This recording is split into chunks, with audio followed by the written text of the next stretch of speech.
Kamusta po? Ito po, iniikot ko ang camera kasi hapon na yung time na yan. Ang lungkot ko, napaka-boring. Ako lang mag-isa, wala akong kasama. Si Madam nasa pa rin, si Baba nasa pa rin, at yung bunso, nasa siya, trabaho. Kaya ako lang mag-isa dyan. Bababa na ako para magtrabaho na. Buksan na ang ilaw sa labas, sa gate. Kaya work lang. Mahirap ang buhay ng abroad kasi mag-isa ka lang, malungkot ka, wala kang kasama. Kaya kayo mga gustong mag-abroad, pag-isipan nyo ng 1,000 times bago kayo mag-abroad. Sa kalaki-laki ng bahay na yan, ako lang mag-isa. Lalabas ako kasi binuksan ko yung ilaw. Kasi hapon na dyan, time check dyan, mga 6:10, ganon, madilim na. Wala akong kasama sa bahay, kung isa lang ako. Ayan, madilim na,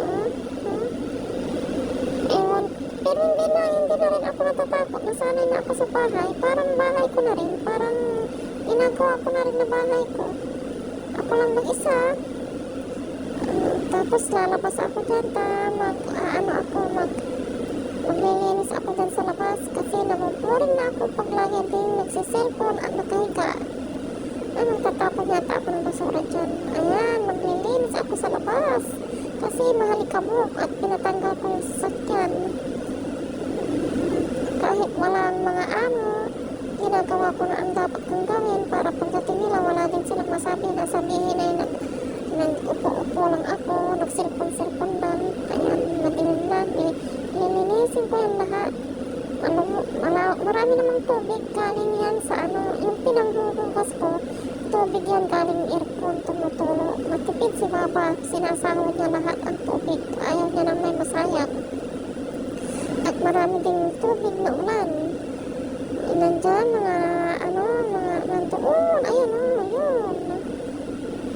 Tubig sa ulan yan, ayaw kong paghugas kasi maganda yan na pandilig sa halaman. Meron akong inaalaga na halaman dyan, yan, mga nasa gilid yan. Dyan na ako, patapos na ako na naghugas.